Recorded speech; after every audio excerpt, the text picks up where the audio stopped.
I'm so glad we all made time to do this today, because I know we've all got super hectic schedules, and everyone's got new stuff going on, or you've just moved offices, or just moved locations. Yes, halfway between two spaces, hopefully going forward in the next month. And you've just launched a new program. Started last week. Yes. And I'm in the midst of promoting the book, so we're all like doing the things. We're all doing our things, right? I'm glad we made time to do this, because this is such an important topic. Taking empowered action. Yes. That's what it is. I'm learning so much from you guys already. I've only met Amanda a couple of weeks ago, I think it was. Yeah, through beautiful Louise, Thank you. Connections, community. That's it. It's about connection, community, bringing everybody together to have a conversation, which is what we're doing right now, right? Yes. Yeah, I'm learning so much from you guys already. So today we're going to be talking about women's health, in particular skincare, and also as we go into midlife, all the things that chop and change, as I'm starting to learn, which is lovely, and two really experienced women here who I'm learning from. So Lou, you've got a background in health, so you're a health coach, but you've got a background in 30 years of nursing, female health, and now in the transition you're helping women with the transition into midlife. And you've just launched your new program so you've got a Luminous Life, which is your business that you founded, but you're now launching. What's the program that you're launching? So my business is called Live a Luminous Life. Live a Luminous Life. And the program that I have just launched is the Luminous Reset. Luminous Reset. I love it. And the thing that I love about it, because guys, I am a client of Lou's, so full disclosure, I love what she does. What I love about it is you're including like the science behind it, like your health background, but you're also including what's really customizable about it, because we're all individual special flowers. We're all individuals. And I love that the program that you're using PH360, which precision health, which is so much about how each of us are different, but what we need to focus on is what we need to do for us as individuals. So I just love that. And you've also learned, I didn't know this, that you've also learned about nutrition. I know you've got a hypno background, but also neuro-linguistic programming. I have to say that double, neuro-linguistic programming, because whenever I say it, I'm tongue tire. But tell me a little bit about how that correlates with your health background to help clients, because it's kind of two different things. Yeah, well, you say it's two different things. However, it does correlate together. So it's one thing to guide and teach people on how to do things or the what to do, but then the other side of it is creating that mindset. Or I actually prefer to call it mind flexibility rather than mindset, because we are changing things. We're creating change, right? Midlife, particularly for women in peri-menopause and menopause, it's called the change, right? Our midlife change. So rather than creating a mindset, we're actually, we're opening up to new ideas, and we're opening up to creating change. So it's being flexible, listening to your body. There is no one size fits all. And as you said, bringing in the precision health, the PH360, it's personalized and unique to your own health needs, and you're creating your unique roadmap, your unique health blueprint for you. So it's bringing those two things together. So it's the physical, and then also the emotional and the mind flexibility, and then those both come together then to tap into yourself as a spiritual being as well. It's like what is it that you actually want, moving forward and embracing life. This change. It's a chance to redefine what is that you actually want for your midlife and beyond. Because we do have a choice, right? And this is something that I love, is getting that not accountability, what is it, like ownership over your own well-being. And that's what I'm really trying to do. So for guys, if you don't know my background, I'm quite an analytical person. I've got a business corporate background, and I've really been starting to try and understand myself as more than that, like my creativity, my femininity, and I'm just learning so much. So my transition with all of this, like that's kind of how I've ended up learning from Lou and then learning from Amanda. And when you talk about the changes and mind flexibility, I've really had to go, oh, what I thought I knew, there's actually so much more than that. So I'm learning about health from, I like your approach with Mayella with your health from the inside out, because we're talking about skincare and, you know, a lot of that is to do with how we look, but so much of that I'm learning, so much of that is impacted from what's within us and what we're putting in our body and how we're treating ourselves. And so, Amanda, your story with Mayella and how you brought that to life, you've obviously got a health background as well, your clinical background with your own health and beauty clinics, but you also have all of this stuff going on that I have no idea about. Like, I think I saw you do reflexology and astrology, like all of that is so new to me, and I just think like, what does that even have to do with health? I have no idea. But the way you treat your products with, it's more of like a healing and nourishing approach to skincare. It's not just about beauty, right? So can you tell me a little bit about your range and the botanicals and how that all ties in with health? Oh, yeah, thank you. I mean, I just love hearing what Louise is sharing around with her reset, and of course, like the living a luminous life. For me, that's like, you know, foundational to, one, just being happy, two, having a relationship with ourselves, and then therefore having a healthy relationship with everyone around us. So for me, with Mayella, it all kind of started with the relationship I have with my clients and in the clinical practice, and wanting to help people outside of that environment and share my knowledge more. And I was sort of got frustrated, I guess you could say, with what was available for people to bring into their everyday, you know, health and wellness journeys, and, you know, realizing that I was kind of saying a lot of the same sort of things over again to different people. And then it was actually my mother, who was the co-founder of Mayella, said, well, why don't we just make your own products? You'll make our own products. And I was like, oh, okay, well, that's kind of a big step, but also actually it really got me very excited. And it's been an amazing journey to kind of pull ingredients from all over Australia, Indigenous ingredients, but also overseas from, you know, wonderful locations and fair trade and all that type of thing, with like the whole emphasis being on as close to nature as possible, because I really believe that when we're in coherence with nature, we are healthy and well on all the levels that, you know, you were talking around, Louise, like spiritually, mentally, emotionally, physically, and that we have an innate ability to heal ourselves when we're in alignment, which is why I love these opportunities to talk, you know, with you ladies, because it really highlights that holisticness, the 360, you know, holistic opportunity that we have to be well and be happy and be abundantly thriving in our lifetime. And you made the point of being sovereign and free in our choices to care for ourselves. That's really what that boils down to, you know, that essence of connection with nature. And so with our approach to Mayella, that's why we have the different categories of nutritional supplements and herbal teas and skincare, because it is what you put in your body, it is what you're made of tomorrow. And you can put beautiful things on your skin, and, you know, if they're clean and going to feed and nourish your skin, obviously, and bioactive, they're going to be wonderful. But if you're not putting good things in your body, if your body's not healthy on the inside, you're only really going to touch this far, when really there's all this that, you know, is waiting to be fed and nurtured and integrated into what your skin wants to express as well. Yeah, I want to pull on two strings there. So I want to come back to the natural beauty and trying to harness what our body can do for itself to heal itself.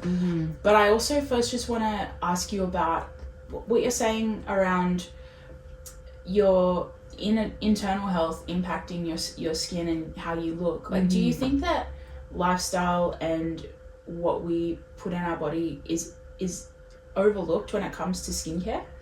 100%, absolutely. I think it's kind of surprising how many people, through no fault of their own, have no connection with those two things. Like that what we eat actually affects our body for a start, whether it's nutritionally or energy wise, but definitely our skin. Yeah, that our skin is the interface between our external world and our internal world. and it's actually there to hold us together. It's Protect like us. it's our bag. Yeah. But it's, you know, Bag of bones. yeah, but it's actually like an interface. It communicates with our internal world. Like our skin is so sensory. The nervous system, you know, the peripheral nervous system, the way it can gives messages from the outside and the way that our body's communicating to the external environment. There's such a lot going on continually with communication, and then if we have clean, healthy products going on our skin, it supports that function, doesn't impede or overload that function. And if we have beautiful ingredients, you know, as in nutrients and water going into our body, that means that our organs are able to function well, and that our body is able to be harmonious on the inside and be more energetically connected to our external world as well. Yeah. And things that come up for me when you talk about this is I've always thought about what I ate being about my weight and losing weight and what I look like, and I haven't really put it together with how I look for my skin as well. And as we're going into midlife and women who are experiencing the change, as you said, I think there is a real focus on trying to keep our beauty and holding on to something. And this is where it's a delicate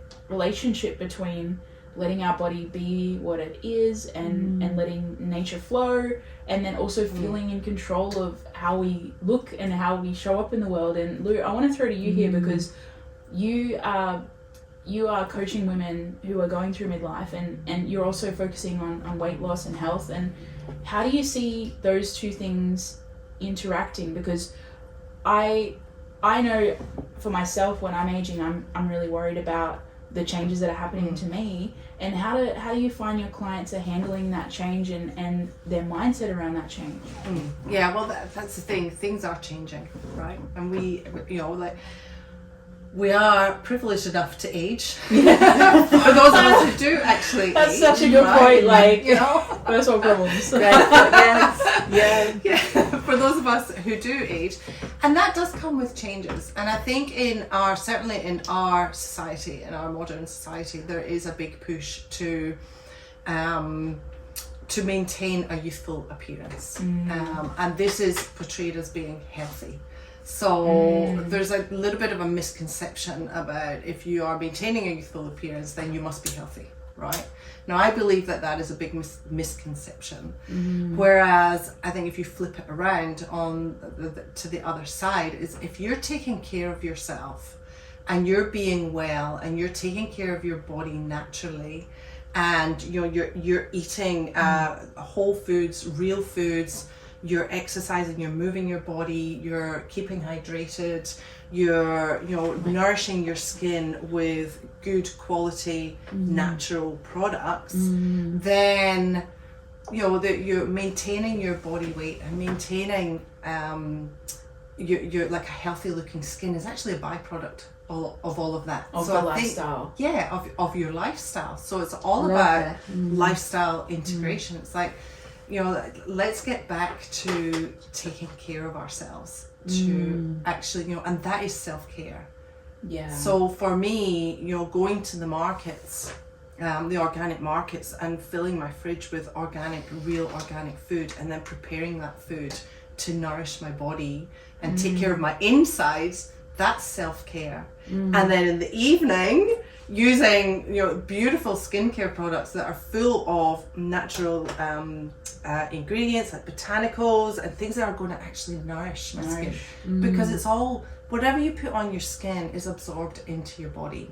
Yeah, that blew my mind. Right? I'm like, what if I'm walking on a dirty floor I've cleaned with like cleaning products? Am I absorbing it in my feet? My brain goes, oh no. Yes, you are. But it's true, yeah. You are. Oh gosh. So your skin is a barrier, but it's also, it absorbs what you're exposed to from the environment as well. And it's also a direct reflection of what's going on in the inside.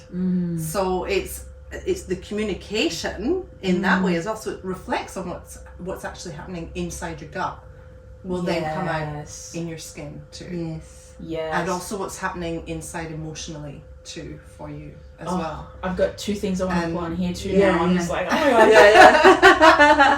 And for me, it's about realigning back to connecting with our feminine energy, like you were saying as well, like energetically connecting back to our feminine energy, because I think so much we are in our modern lifestyle, we are so much pushed to be operating in our masculine energy all the time. Now we have both, and there's a beautiful flow and synergy between the two, but there's having that balance. So it's having that balance of being able to flow between both, right? And then so it's realigning to that as women, as you know, as feminine allowing change, and allowing isn't it? that in change. that opportunity, in that, between different times of the day, different roles that we might have, instead of being that often we morph into that one person constantly, where we're just busy all the time. We find it hard to have the mindful moments where it might be putting our skincare on at the end of the day and just having a bit of communication with ourselves, or making a herbal tea, or going for a walk outside, and not be thinking of the to-do list, that's while it. we're doing those things. And so for me, for part of my work is actually reconnecting clients back to their own natural rhythm. And rather than, like I was saying, it's not a one size fits all. So especially, like particularly in Australia, it's very much the lifestyle is geared towards get up at 5 a.m, go outside, do your exercise in the morning, get all that ticked off, and then go to work all day, and then come home and do more exercise, and so there's this feeling that we all should be fitting into that rhythm, and that works for some people and it doesn't work for others. I love, because this for me what comes back to what you said before around when you're eating all this beautiful living food, and you're enjoying the experience, the sensory experience of preparing, eating, the relationship with your food, and if you're nourishing yourself in this way, your body self-regulates your weight. Like if you're eating what's right for you, your body might be pencil or curvaceous or whatever, but you sort of self-regulate your weight without having it be a forced situation. It's sort absolutely. And for me that's the alignment with how you're living in harmony with what's right for yourself, instead of trying to fit into that container of what is supposed to be. And then like when you're digesting, it's like you rest and digest. So as soon as we put an element of stress around what are we eating, when are we eating, as soon as we put an element of stress around it, we put ourselves into sympathetic nervous control, and we don't actually digest our food properly. We don't. So it's finding, again, that's finding your rhythm of what is actually going to fit for you to be able to have that parasympathetic rest and digest, absorb all the nutrients that you need, and be able to, like you say, nourish your body in a way that is going to fuel you, and is actually going to replenish the nutrients that you need, rather than it being, I've been told that I have to eat a keto diet, or I have to eat this diet or that diet, or fast, or and or that, all of the those calories, things, which is like such a mind bend, isn't it? And I think that's what blew my mind about working with you, was working with my body, because I've been on 50 different diets, and that's been my journey through all of this, like looking after myself, not fucking pressuring myself. And the piece around, like, okay, my body type has slow digestion, so putting too much energy in my body late at night is impacting my mornings, and then I'm feeling sluggish, and then I don't want to move, and then I don't look after myself. So I was like, oh, okay, so these people that say, fast in the morning, eat at night, that doesn't work for me. And that's why I think what you're doing is so great, because you're not trying to give everyone more work to do, you're trying to make it easier on them to work in line with their body. And Amanda, you talked about, like, the good things that we're putting in our body, and Lou, you were saying about treating ourselves well and looking after ourselves. And one of the things I wanted to talk about was, quite often when we talk about looking after ourselves, it does feel like a chore, like another thing on my to-do list. And Amanda, you said, like, we don't always have time. Women are so busy, especially as mothers, and all the things that get added to our to-do list. And I've had to really reframe it as, I'm someone who's worth looking after. Like, I'm someone who's worth giving myself time to look after me. And that doesn't mean going for a 10K run. That can mean putting on skincare or putting on essential oils or a candle or whatever, something that just smells good. And that shift for me has been huge, because my what my background is, I wrote my book about self-worth and dating, and it really was, the shift was for self-worth. I had to treat myself well before I knew other people were going to treat me well, right? And with your products, again, a full disclosure, I am a client of Amanda's.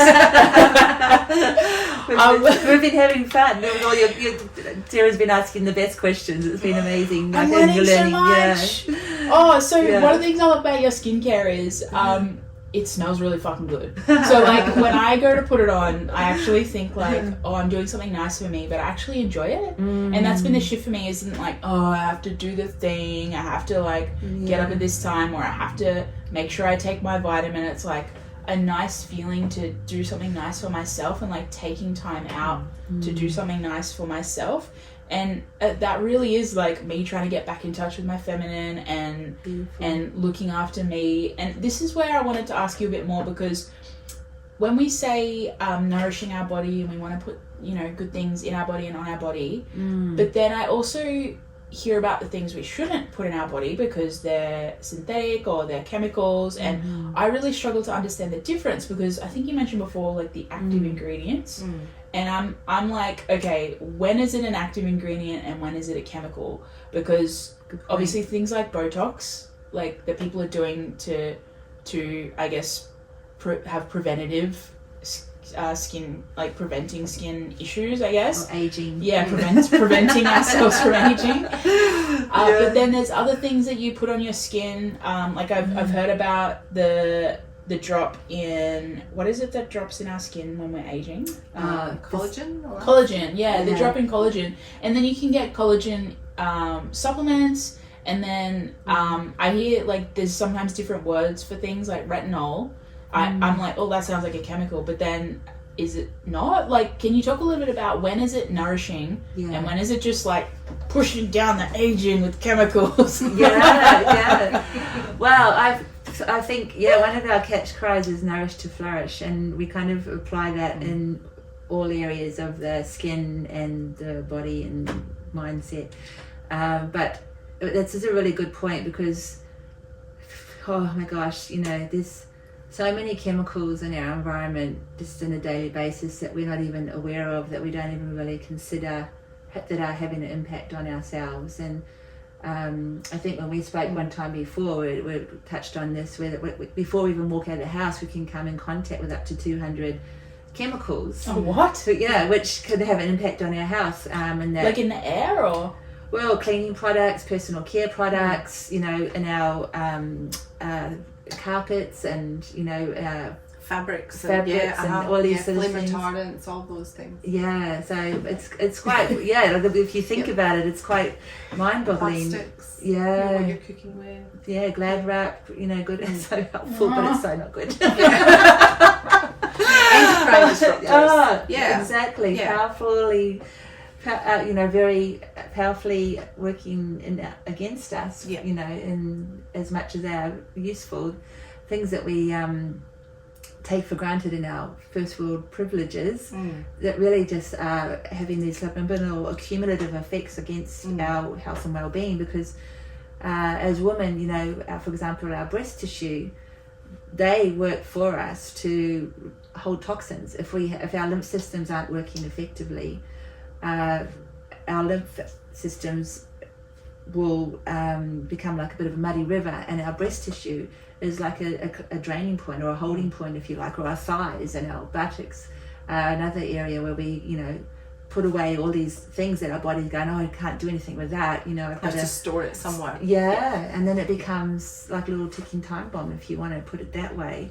And it's not something to be, I'll say, fearful of or even judging yourself about, because most of the time we aren't even aware of some of these things that are in our day, in our environment, you know. And I think some of the things that, for example, a new product that's getting a bit of press at the moment is a wax product that goes over fruits to seal them, to help them last longer. Oh yeah. But there's no disclosure about it being on the product. It doesn't need to be disclosed because it's technically they can put it under the natural banner, but it isn't really a great thing in our bodies, and you know, if we don't have a awareness that it's there, we don't have a choice, which is why what you said before about going to the markets, getting, you know, fruit and veggies from the organic growers or the you know, spray free, all those type of sources is such a good choice. Yeah. And worth seeking out, because it's a great experience for one, but it's also really quite a great asset to your health and well-being. So getting back to your questions around the chemicals, sometimes it's really hard to know what we're being exposed to and what we're choosing to put in our day. Because when we buy, say, a cosmetic that has a fragrance in it, we're aware, we can smell it, we're aware of it. Sometimes we choose it because we like to have a 2-in-1, you know. Yeah. But so for us with our skincare, we have the essential oils have active constituents. They also serve as a natural fragrance and a natural preservative, and some of the things that they are also contributing, like being antiviral or antibacterial on the skin surface and things like that too. There's a beautiful little package in there why they're a part of our skincare formulations. But then say with a lot of commercial brands, I'll use that word, they will use specific ingredients to be antibacterial or a preservative that can be of a chemical nature, or they will have alcohols in them, you know, to act as a preserving agent or a evaporative agent on the skin, so that it doesn't sort of sit on the skin, it feels like it's absorbed, things like that. So there's a lot of different ingredients that are in skincare that are more chemical in their nature and also disruptive or taking away from our health and well-being, as opposed to being, say, a chemical like for example, mineral powders.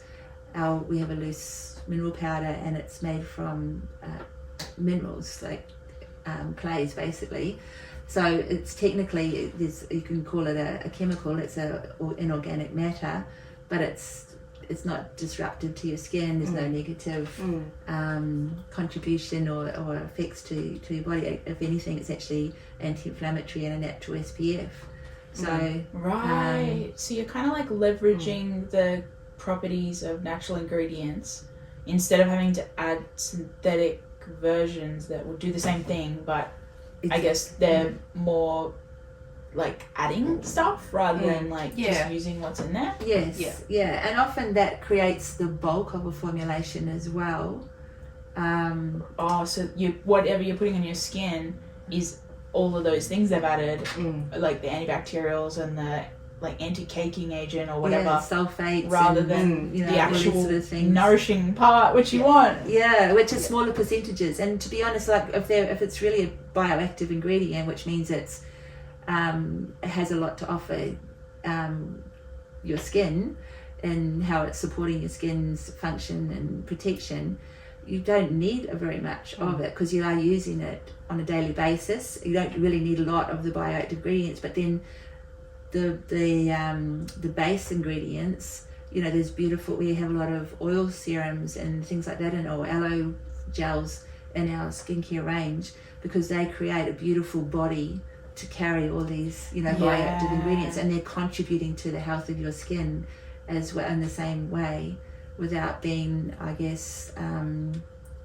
we always have said that everything in our skincare has a reason d'etre, a reason for being there. You know, it's contributing in its purpose for being there. It goes back to like being conscious like of what we put on our skin and in our body, and it makes me think of there's this preserve lady at the markets who has no preservatives, which it's a preserve. I mean, like it's a jam or whatever. We call them preserves, but they're like there's no no added preservatives because she's like no, preserves are designed to preserve themselves because you either use I'm trying to think of what it is now. Do you guys know, like when you pickle something? Vinegar. Vinegar. Or and I even learned honey like is a preservative. Like so, it's like all this stuff that the way nature intended it sounds really woo woo. And me coming from like my corporate logistics background, I'm like yeah. Like, but it's actually means we can have these products and have these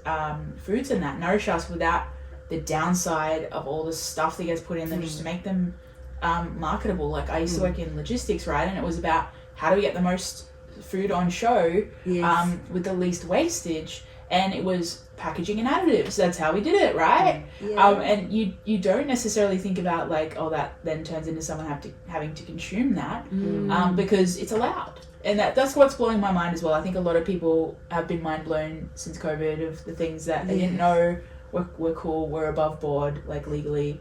And this, this when we're all looking to have these bioactive ingredients or these additives, it does seem to come up more with midlife, right? Like when we talked about, I've forgotten it again. What's the collagen going down, and I get bombarded with Instagram ads about collagen vitamins or whatever it's called. Lou, can you talk to us a little bit about why like that seems so prevalent in midlife and as we age? Like why does that seem like something that I would need now that I didn't used to need? Well, you naturally age, right? Okay, your skin actually starts to lose. So collagen's a building block. Basically, it's a building block for your skin. It gives it structure, as well as other parts of your body, like not just your skin. Not just your skin, but your whole body, right? Okay. So collagen, and then you have elastin as well in your skin, which gives it that flexibility, so stretchiness. So that that flexibility to be able to like spring back. Without stretch marks. When you're young, exactly. When you're young, your skin is fairly tight, right? It's tight and it's quite packed together. So there's lots of collagen, lots of elastin in there, and as we age, that starts to reduce. You actually stop producing elastin around about 25, I think it is. It's quite young. Actually, I think it's less than that. I think it's around puberty. Oh, what? When we hit puberty. So you stop to produce elastin. So it slowly starts to reduce as time goes on. And also with collagen as well. And then you've got an added bonus. I love how you say this.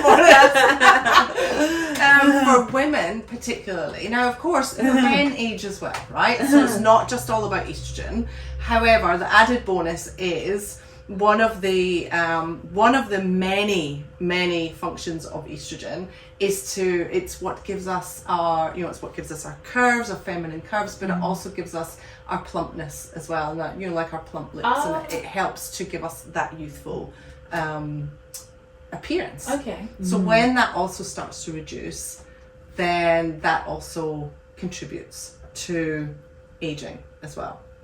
And it's like makes it more visible, maybe. Yeah. It's just like I said, it's an added bonus for us ladies as well, right?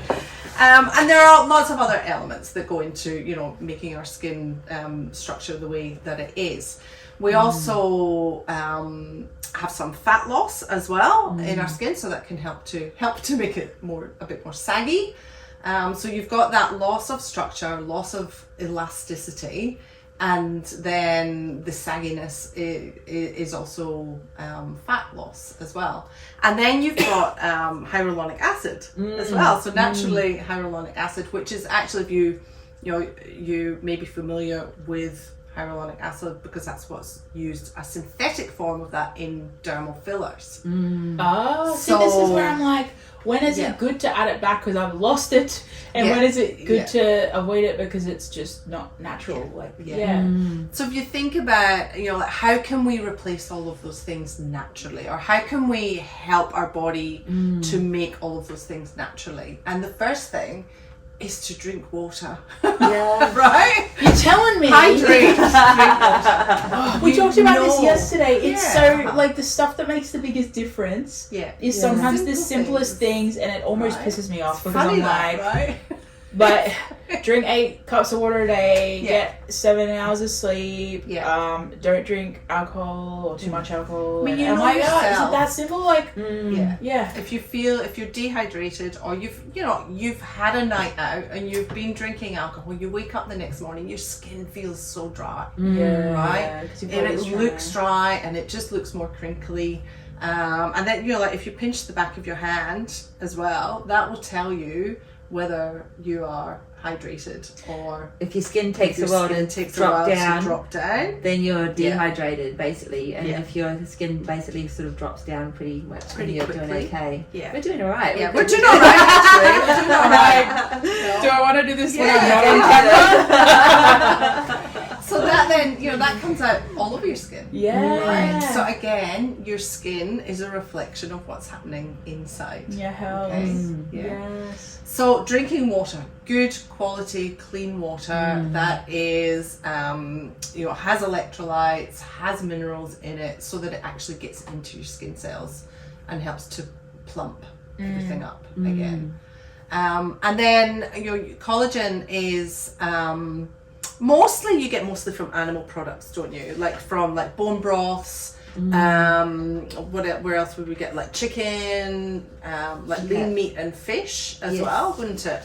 And then you've got like eating green leafy vegetables, which and fruits, citrus fruits. So vitamin C helps your body to make its own collagen, and then other like nutrients that are in vegetables, particularly green leafy vegetables, also help your body to make its own collagen as well. So yes, there are lots of supplements out there, and there are lots of different forms of getting collagen into your body, but it just comes back to, first and foremost, it's what you're eating, it's what you're putting inside your body. You know, there are many things that you cannot control in life, but you have full control over what you put in your mouth. Yeah. When you guys were talking about the markets, that's been a big shift for me, because I actually had this realization. I went to visit my family. They live like country New South Wales, and they grow their own raspberries. Like, who has time to grow their own raspberries? Retired people do, right? So I don't have time to grow my own raspberries, but when I ate their raspberries, and they were on this tree that was like in the sun, and it was around Christmas time, so it was warm.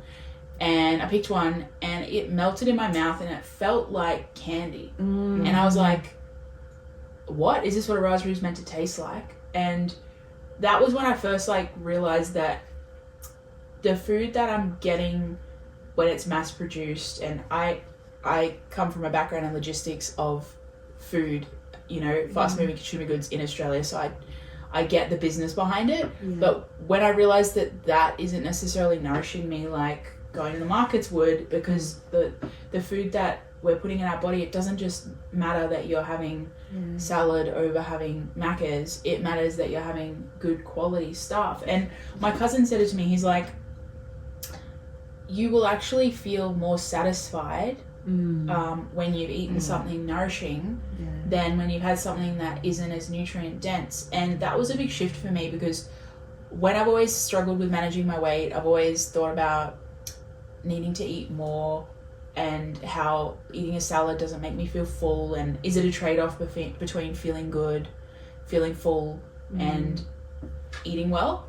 And now like that shift has come where I'm like, oh no, if I eat better quality good food, then I will feel full and nourished, and then I don't feel like turning to the stuff that isn't so good for me. And that shift for me, like with the like going to the markets and the nourishing my body, like, do you find, I'll throw this to you again, Lou, like, do you find is that something that people are still learning, or is that something that you're finding in midlife and going through the change that women are understanding? I feel there's a little bit, that there is a mixture. And we've certainly been the generation that has been introduced to processed foods, even like different things like, you know, medications and just different things that our grandmothers before that were not exposed to. So a lot of that is to do with convenience and convenience. Because we're so busy, foods, right? Yes, Doing the stuff. So it's kind of become the norm. It's become accepted, of right? what we eat, right? Yeah. But those convenience foods, those highly processed foods, are not food. They're products. They're products. They're products. They are products. They are synthetically made. They're harmful, chemically based, right? Everything's a chemical, you know, like everything has a chemical makeup, right? Absolutely, when we talk about chemicals, we're talking about water's a chemical, technically. Right? I'll circle back to that because I have a question on that. So it's those chemicals that are endocrine disrupting. What does that mean? Well, your endocrine system is your hormone system, right? So what happens is you take them into your body, or you're exposed to them, and your body doesn't recognize what it is. And then it disrupts your normal hormonal balance. Of other things being produced? Of your natural hormones, because it's like, oh, well, that kind of looks a little bit like an estrogen. So let's take that as an estrogen, and we'll bind that and put that into the cell. And it's like, oh, well, actually it's not. We're not. It's confusing. Body's confused. It's like, I don't know what to do with this. So it slows down like production of cells, or like healing, or it disrupts your body's natural, because some of these ingredients, function, toxins or chemicals, actually mimic our natural hormones. So as what Lou's saying is, because the body goes, it's breaking down the food, digesting it, doing this, putting it over here to go into that energy production or create this tissue over here. It goes, well, as you said, it looks like estrogen, so it's going to send it off to do what estrogen would normally do, and meanwhile then it stops producing its own estrogen because it thinks it's already got its quota to do, because the body is incredibly, like, we think AI is incredible the way we get an answer so fast. I mean, our body has been doing this for so long. It is like incredible the way it's in constant creation and action. So when we have these chemicals that come into our body that are hormone disruptors, it actually throws out the natural function of our own hormone endocrine system. And like you say, our body is constantly healing and repairing itself and building new cells, but you know, like it's got its own little ecosystem, right? What do they say? Every cell in your body is like a city. It didn't. It wasn't. We can need a microscope. I think it's like your entire body is replaced by, like, cell-wise every 7 years. 7 years. Every single cell will be renewed.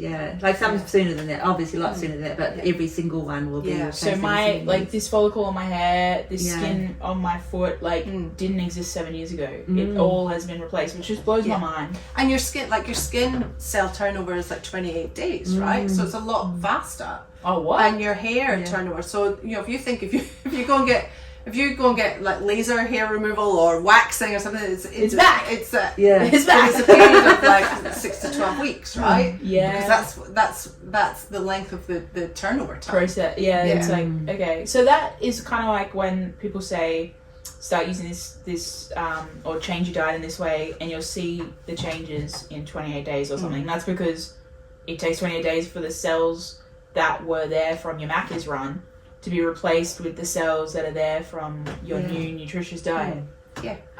Along the way you might find that you get a bit of, you know, things happening like skin expressing, you know, or whatever, because your body starts, so if you start making changes for the better, your body starts eliminating and taking the opportunity to go, oh, so you're not trying to make me digest that, you know, not very good setup that you put in me last night. I've got these living nutrients in me. Okay, this is really easy. Boom, boom, boom. And then it starts pushing out all the stuff that it's had in storage. Yeah. So it's like it detoxes itself, doesn't it? And this ties into, because you've talked about, this is one of Lou's like statements that I think about a lot, is because we're trying to make health easy for us, so we're trying to do routines and mindset or mind flexibility that supports my health without it being so hard. We talk about ease, and then you say when we're not making it easy for our body, we're giving it these toxins or, you know, stress or whatever, then we're in dis-ease. And you talked about breast cancer before. You talked about breast tissue, and I immediately went, oh my god, that makes sense. So dis-ease being the opposite of ease, that just blew my mind. Dis-ease. So all of these chemical, like, elements, everything that your body's exposed to can cause inflammation. Particularly anything that is not natural. So it causes inflammation within your body. Now, estrogen, as well as all of the other 400 functions that it has in your body, is also a really powerful anti-inflammatory. So this is another reason why when we get to midlife, when we get to peri-menopause and menopause, we can start to feel a lot of that inflammation in our body. Bone aches, joint It's aches. been there because like, of the way that hidden. we've been living our life for the last 30 years. Right? With the processed foods, the alcohol, the smoking, the late nights, the disrupted sleep, the whatever else we're doing to abuse our bodies, the over-exercising, the, you know, pushing ourselves to the limits, all of those things, then contraceptions, even pregnancy, you know, is a wonderful, beautiful thing, but your body actually endures it. Journeys. it's a, you know, it is a journey for it, right? So all of these things that we've been doing, all of the choices we made, all the decisions we made from the last 30 years of our lives, then menopause comes along, or perimenopause comes along, and it's like the light is put on. It's like the spotlight. It notices. It's kind of like when you it's have a really shit sleep pattern and you don't really notice it because you drink a shit ton of coffee, and then you stop drinking coffee, and then you're like, oh damn, like my sleep schedule is no good. Yeah. And we blame menopause for all of the problems, for all of the pain, the brain fog, the hot flushes, the night sweats, the whatever, you know, the fatigue, the energy sapping, everything that we experience or can potentially experience with perimenopause and menopause, and we blame menopause for it. But menopause is not the issue. It's just when the light gets turned on. It's the lifestyle you've chosen for the last 30 years. So that when your estrogen starts to reduce, your body eventually says, I can't protect you anymore. I need help. Something has to change. So guys, I'm 34 and I'm starting to think about the change for me in the future, and I'm hoping it's still a while away because I haven't had children yet. So let's not like manifest. Let's not manifest my change too early. But I am starting to see like it isn't all a bad thing, right? It's a positive thing. It's your body moving into the next phase as it has before. When thank God we're not having to go through puberty again. Like we have these changes in our lives, and they're not all for bad things. But when you talk about how the 30 years before impacting your health, and how that then shows up when you're going through menopause or perimenopause. So does that mean your success or your ability to live a life that you want to live during and after menopause is impacted by like your 20s? Like when does that start? When do we need to start treating ourselves well, I guess? No. It's never too late. Wherever you are, it's now. Yeah. Right? And you were going to say that. Now. I'm shifting in my seat because I'm uncomfortable. I'm like, oh no. It's now. And it's not just about treating yourself well for midlife and menopause. It's about taking care of yourself and treating yourself well and living well now for your whole life, right? So it's, you know, even all throughout your adult life, you know, you want to be well in puberty. Your body is changing. Your brain is changing. It's about supporting your body through those changes, particularly for women. So we think about perimenopause as being the change, right? But your body's done this before. You've come through puberty. You may have come through pregnancies, and now you're coming through perimenopause. So it's a natural progression of your womanhood. So it's about supporting your transition throughout your whole life. Yeah, and this is where it becomes like, when you say supporting, to me, nourishing, like comes into that. So I'll circle back to something you said before about the synthetic versus the natural and how your body processes it, because I was talking to a colleague yesterday and he was telling me how he's been taking testosterone supplements, and it's through the doctor, like it's official. But he said his doctor has warned him, you know, you need to be careful that you're not giving too much testosterone in your body, because then that can cause problems. But also you need to be aware that once you start taking it, you can't stop taking it, because your body is now no longer going to produce it, because you're giving it this synthetic version. So once you start taking this, it's forever. And I thought to myself, like, oh gosh, I don't know if I'd want to do that. Like, you're locking yourself into a future that you don't know how that's going to pan out for you. What if that doesn't work for your body, and then you can't turn back and you have more negative impacts? And I was literally on the way to the doctor to get a B12 injection, because I had a B12 deficiency that came up in a blood test. And I'm like, oh man, am I doing the same thing by giving myself a B12 injection? Like, I'm trying to support my body and nourish it and make sure it has all the things it needs to function properly, because I was noticing, like, focus, I wasn't getting great focus. I'm probably not having great focus right now, which is why my sentences are going in circles. But I wanted to support myself. So this balance between, like, giving your body nourishment and then adding things that are negative. Like, do you guys have any, like, guidelines around when you would err on the side of caution and not add something to your body versus when, you know, it's beneficial? Do you have any guidelines on that? I would just say start with food. Start with good quality, real, organic food. Start there. So in this example with the B12, it's like, how can you get that naturally derived from your diet? Rather than solving the problem with a Band-Aid, right? And often that has so B12 is created in the liver, and often is correlated with iron deficiencies and things as well, a tendency to be anemic, or, you know, not picking up iron from your foods. So, you know, you can increase the amount of, say, vitamin C, like our green blends are really rich in chlorophyll, which help to oxygenate the blood, carry a lot of natural iron in them. The barley grass and the kakadu plum in our blends, lots of vitamin C, lots of natural iron, those kind of things. And when you're incorporating those in just, you know, small amounts on a daily basis, or eating lots of living food that, you know, you're getting from markets, fresh living food that hasn't got the sprays or the, you know, been in storage for a very long time, and nutritionally depleted, but looks okay. Well, that's what I mean by carrots taste different when they're fresh. They taste like you actually get a kick out of it. Like you really feel a bit of, like, happiness. Like your raspberry. You felt that when you're sharing that. So I think, you know, these, like the B12 shots, like they have an amazing opportunity to support us in that short-term period.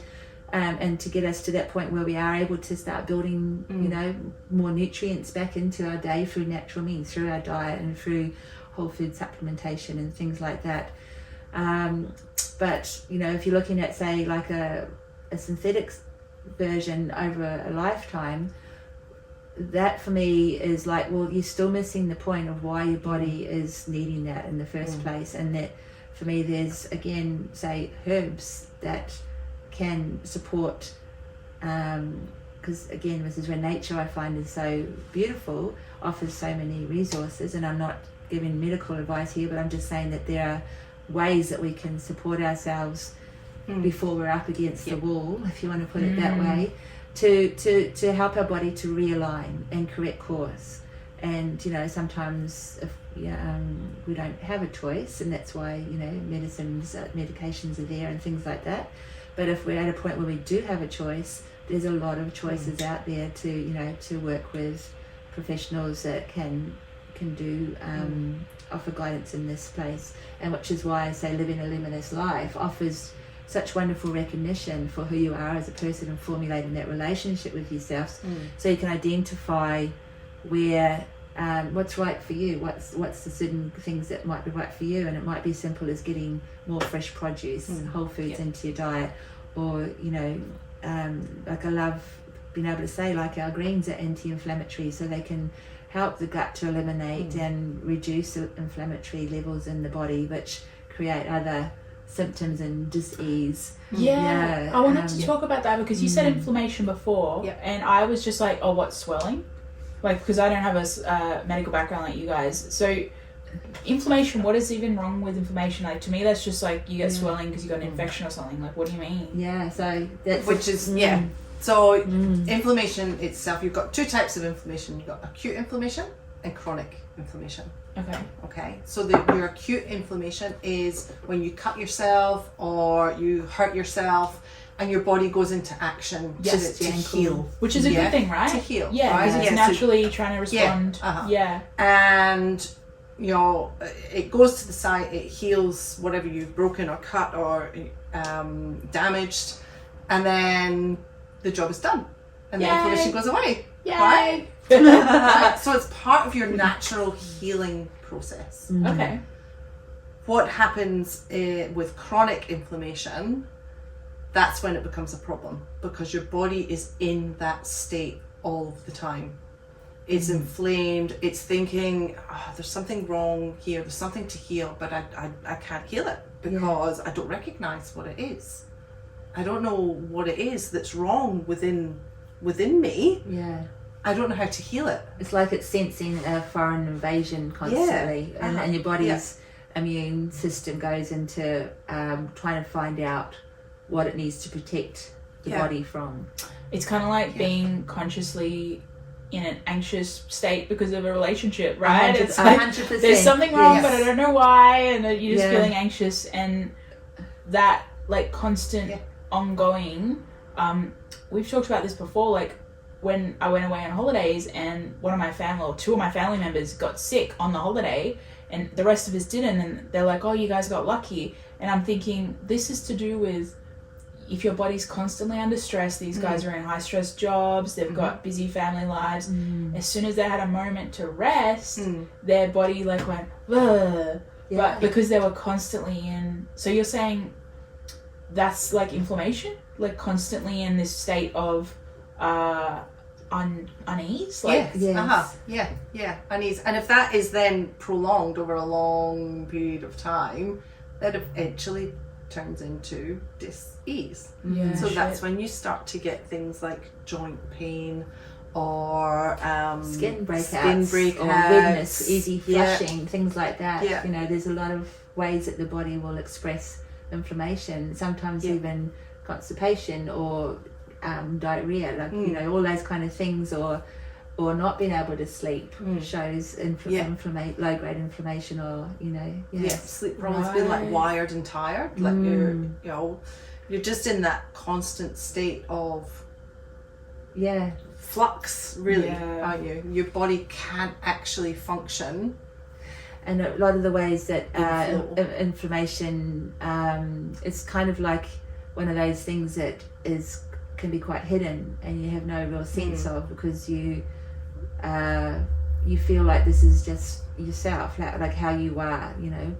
We don't know who we are without that feeling of anxiety or disease, just unease or restlessness, or even those restless legs, people, that's a sort of inflammation, which is a mineral deficiency. You can sort that with, again, not medical advice, but hydration and magnesium, for example, is a wonderful support in that place. So there's lots of ways you can address inflammation in early stages, through to, you know, there's points where, okay, the body, you know, states like cancer are often an end result of long-term inflammation. Chronic Yeah. inflammation. That's what really scares me, and that's why I really am trying to do what I'm doing with Lou and listen to my body more, because I see all these signs that you're talking about, right? Like I've had like skin issues. I think I told you about how the doctor says I've got sebum production increase. I don't know what that means, but like that is again like the veil of estrogen being removed is suddenly showing all these other things, and I've got restless legs. I have this triangle pillow. I sleep with my legs elevated. I have the energy issues with the B12. So like, it is so important to like listen to what those little niggling things happen and then respond to them with nourishment rather than ending up in disease, which is usually when we have to take a time to stop and listen to our body because we have no other choice. You can't go to work. You can't eat sometimes. You can't sleep. It's like we're waiting until we're getting to that point. So I really am trying to listen to my body and what it needs and then respond to it. So I probably need to chat to you more because about your products, because this B12 deficiency, right? Like and the achy legs and that, I'm like, what do I need to do to nourish my body differently so I can well, I think what you're highlighting there too is that communication with self, like those little signals that our body's sending us, is an attempt at communication. And if we sort of listen, then we start to it's a signal. Pain is a signal. It's like, resolve something, please. Listen to me, I want to share this. And you know, don't try and mask it or hide it or put up with it. Like, let's sort of like have a, you know, like a little bit of a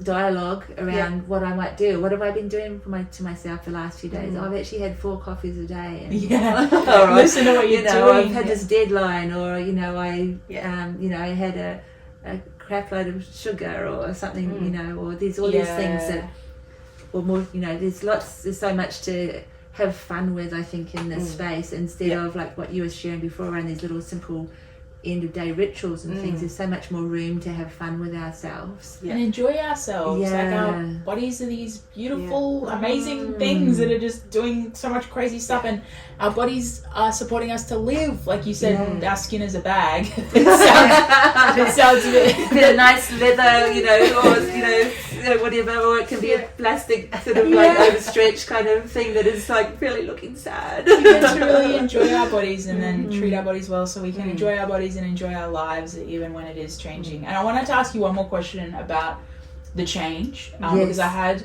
a girlfriend tell me, and she's an older work colleague, say, you know, she's like, Sarah, watch out, because I just woke up one day and I aged 20 years overnight. That's what she said. And I thought, oh no, like that's me in a few years time. Like, what do I need to do to help support myself? Is that, like, what is behind that whole overnight shift? I think you can get that feeling. Okay. That it's just happened overnight. But it's an accumulation of all of these things, right? So, you know, we abuse our bodies so much. All those little micro things, like I just want everything we've eaten, all of the things that we're doing every day, we're abusing it so much, and eventually it does actually turn around and say, I can't take any more. Right? So that's when you turn around and you twist your knee, or you bend over and you hurt your back, or you know, you look in the mirror and your skin looks dull and lifeless. You know, it's just as much as taking care of ourselves helps to keep everything running well, the other side of it is that if we don't take care of ourselves, it will run well for so long. It's maybe a bit like a car, right? Like you don't change the oil or top up the oil. You know, it will run for so long until it just can't anymore, right? So basically, you know, it's almost like it's like, you know, it appears that it just conks out, but it's actually been subtle. And I also think when someone says something like that, it's if they listen to that coming towards them instead of coming out of them. Yeah. It's an opportunity to go, okay, you know what? I've been doing the same things for a long time now. Maybe I'm just tired of that. So shifting your way of living so that you can have a different outcome. Exactly, yeah. And it can be like, you know, I think just looking at things with fresh eyes, and you know, this is why I enjoy these opportunities so much, is because like where you are coming from with all the questions and, you know, your curious mind and everything, it gives the opportunity to explore different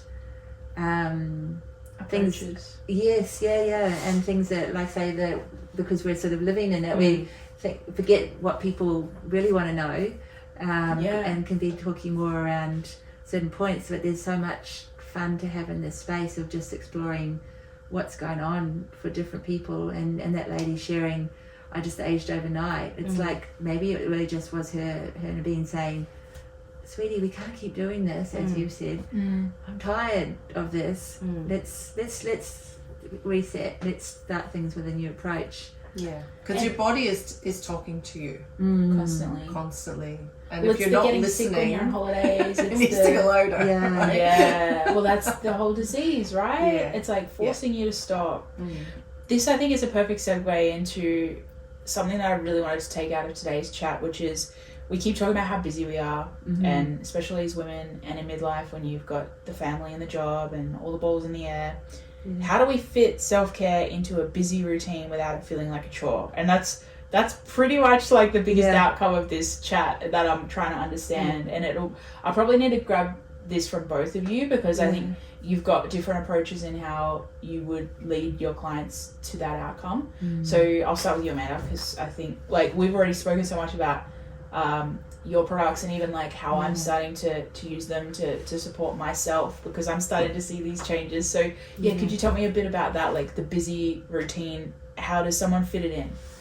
I love that question, because I think often what I think you brought up before, Lou, when it's something for ourselves, we often think, actually you mentioned it, Sarah, it's like a chore. And it is going to take time, and I don't have time, and time we've come down to putting it in that box where we only have time for the things that yield results, either monetary or, you know, physical changes for other people. You know, so like our family, our kids, the jobs that need getting done, because I've got them to school, got time for that. You know, but I haven't got time for that 5 minutes before I walk out the door, just to, like, you know, wash my face with warm water, put on my, you know, serum and my lotion. Smelled good, as you said, feels good. Actually felt nice to put my hands on my face and just look at myself for a minute too. Reconnect with, before I walk out into the world. And everyone else is all good. They've got all their uniforms on, they've got their lunch boxes, we're in the car, and the conversation's different because everyone's in a different place. You know? So you're showing up as like a nicer version of yourself, I guess. Because we're not depriving ourselves of ourselves. And I think, you know, like, there's nothing easier. Like, our teas are all loose leaf, and we do that for many reasons. One, because the actual product itself is more whole. Like, there's flowers, there's leaf, there's roots, there's all kinds of things. They're not like ground down into tiny little bits and pieces that are maybe bulked out with fillers. Or in bags that leach chemicals into bleaches and things into your tea, or that sort of thing, and they stay fresher longer when they're loose. And you get to have the experience of opening the container. You see it, you can smell it as soon as you pop the lid. You pop it in the pot. It literally takes the same amount of time to make a loose leaf tea as it does to make one with a tea bag. But it's the experience, again, that sensory experience. So being in touch with the ingredients. And exactly. And connecting with, I'm making myself a nice cup of tea. Instead of something you can do on the run, because mentally you're going, dip with a tea bag, or, carry the cup around with me and put it down, and I don't actually drink it. It's sort of like the continuation of the busyness. It's like a little intervention. I love that. It's a little moment for yourself. Yeah. And I think by investing in I went and got some of these products with you because I saw the value in it, and I can see it shines through and when you talk about it. Oh, great. When I want to use them, I'm like, okay, I've invested in this, like I want to invest a bit of time for myself. And you're right, that little moment of slowing down and performing a little bit of a ritual for myself, it ties so much back into this whole like self-worth journey of like, you're worth the 5 minutes, you're worth the time, you're worth slowing down and taking time to be present with yourself, and then giving yourself this nourishment. And I just think it's so beautiful. I love what you're doing. Thank you. Thank you. I appreciate it, hearing that, and I feels like sort of it's part of my purpose, I guess, or the joy I get just from hearing people sharing, you know, how they've felt when they've used this particular product, or this, you know, the difference it makes to their day, because I feel like that's where the joy is for me in the creation process, and what I know the products have to offer people, and where people their lives are benefiting in ways that ripple out beyond just me or that little container or bottle or something. It's it has an ongoing effect, you know, to their lives. And then how they're showing up in their lives and to the people around them. This it ties, like everything you're saying is going, like ticking along in my mind about what I work with the relationship side, because it's like you can't have an empty cup and then help people around you. It's, you know, having to fill your own cup up first. So I love that. What about you, Lou? Like, what's your advice, I guess, or how do you handle this question with clients when they say, I'm so busy, I don't have time? Absolutely. So like you say, it's about change. It's about changing things. So if the way that you have been doing things up until now is no longer working for you, it's about changing and doing things differently, right? So it's not about doing more on top of what you're already doing. That's what I was going to say. Right? I don't need more things to do. It's about doing things differently. What do you remove from your life? You know, what do you actually remove? Put your phone down. Stop scrolling. Put the TV off. Stop being distracted. So many things around us are distracting us from ourselves, from who we are. We're busy being distracted by everything else. And then we're not feeling ourselves, we're not feeling who we are. You know, and we're so much in our heads, I've got to do this next, I've got to do this next, we're like, you know, 10 steps ahead of ourselves, like, worrying about how are we going to fit everything into the day, you know, rather than just coming back, getting out of our heads, getting into our bodies, and working out what makes me feel good.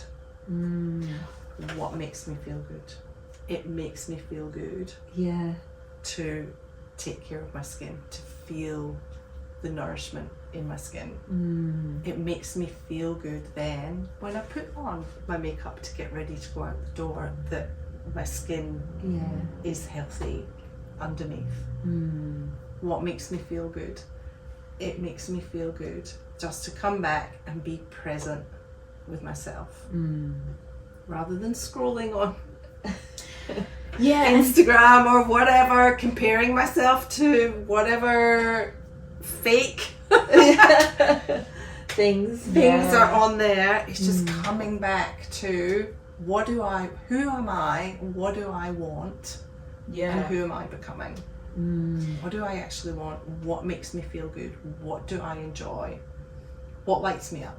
What brings me joy? Paying attention to that. And as you're saying, like, you know, less time scrolling, less time around the distractions, I immediately go, but like I have to have a little bit of joy in my life. Like, don't rob me of all the little bit of joy that I do have, the little reprieve I have from my job to check my phone. And I'm starting to realize now that mindset of like, let me hold on to this one bit of joy.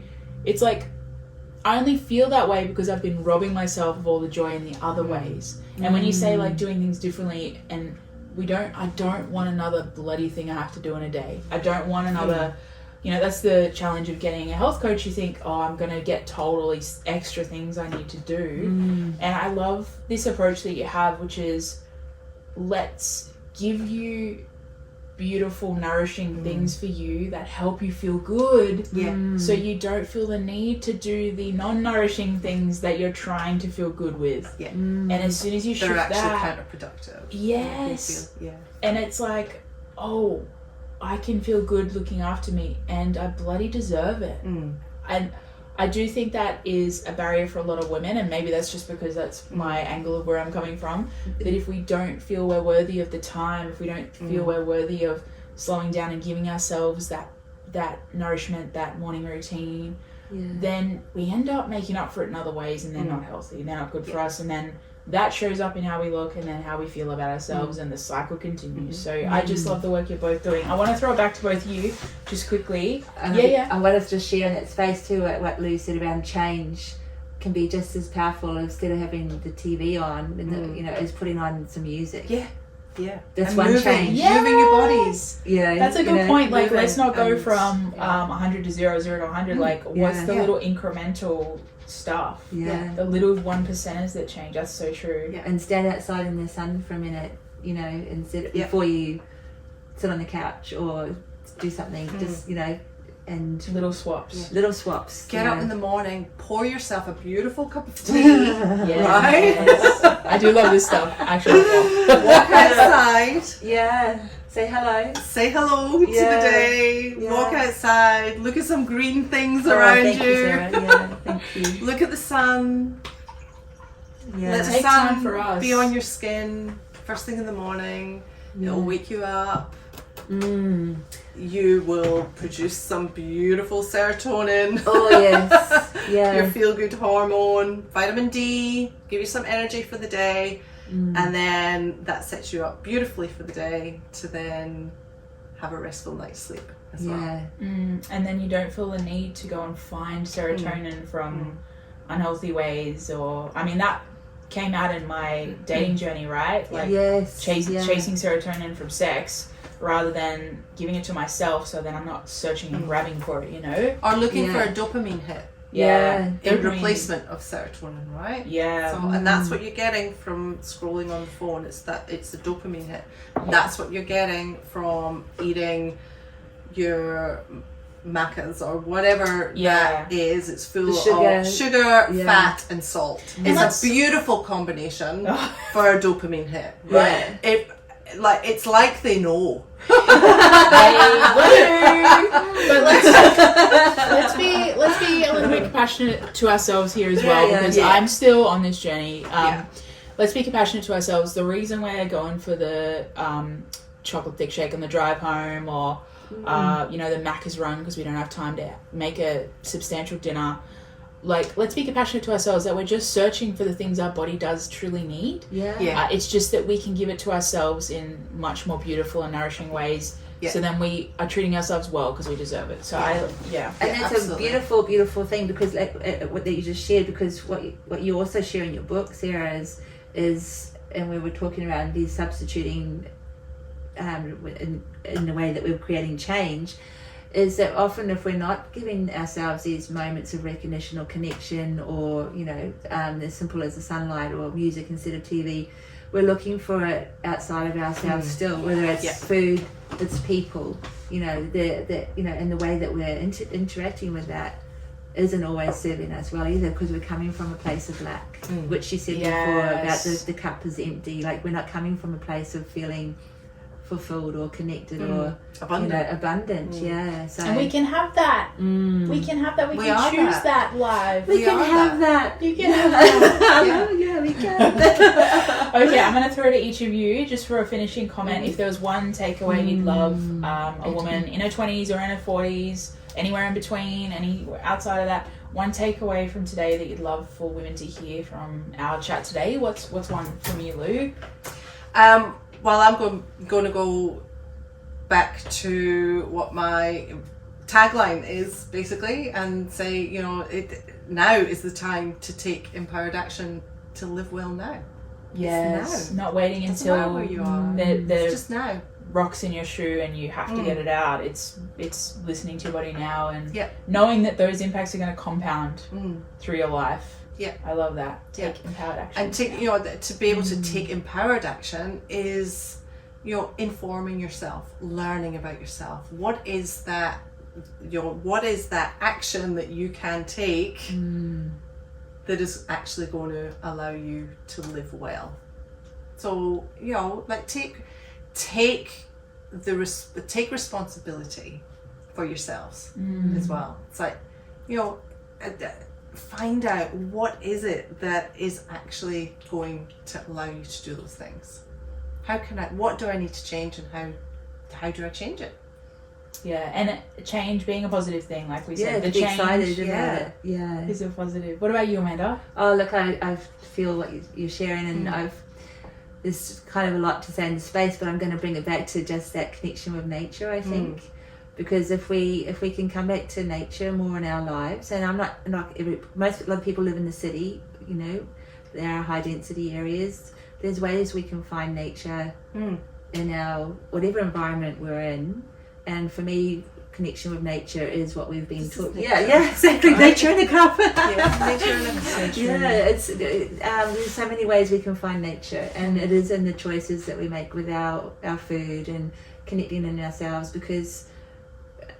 Or walking in the park, if there's always a park somewhere, or we can put a plant in the middle of our lounge room, and just say, this is our piece of nature, I'm going to form a beautiful relationship with you, and you watch that plant thrive when you start to connect with it, because it's an energy.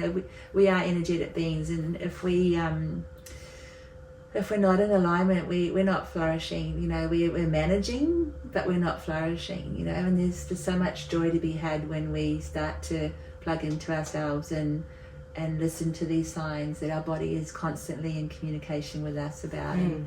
And when you start to feel good by making some of these changes, it's just a upward trajectory, because you don't want to go back to how you felt before. Yes. Yeah. Once you see what's possible and how it can feel, and then feeling good in those positive ways rather than trying to seek out feeling good. Outside of ourselves. I mean, obviously there's a lot of things outside of ourselves that are wonderful, but if that's our primary baseline, it starts to get very that's when we get tired, because it's like, same old, but doesn't really matter what age you are. I think it's as you said, now it's now and nature. Those are, I think, the two, like the call to action and the foundation point. I love that. And for any listeners on here, I really would love for you to hear all of the wisdom that these ladies are sharing, but also that you deserve good things and you deserve to feel good. And as much as some of this feels like, or can feel like, an attack on, don't do this, don't do that, it truly is coming from a place of compassion of how can we treat ourselves well. And I'm so excited to hear what some of the listeners have to say about these things, because as we were talking, things came up for me that I thought, I am experiencing that. So I would love to hear from any of the listeners around what they're experiencing that lines up with this, because I think we could all do with a Lou and an Amanda in our lives. So I think it's very relevant to all of us. So thanks, ladies. It's been so good. I'm learning so much.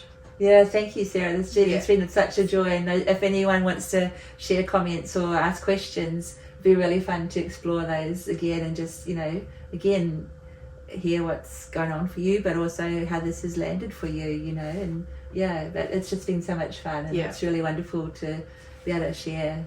Yay! I think we could keep talking for another 4 hours, couldn't we?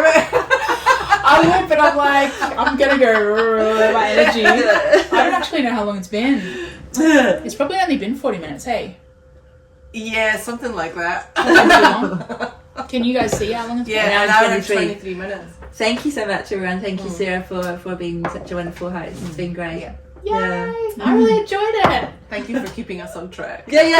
Well, I'm just directing you to the questions I want answered. I'm like, this is what I want to know. I'm going to ask that. So that's been good. Yeah. Yay! Thank you for doing the configuration, because that's the hardest bit. Yeah. Oh, well. Perfect.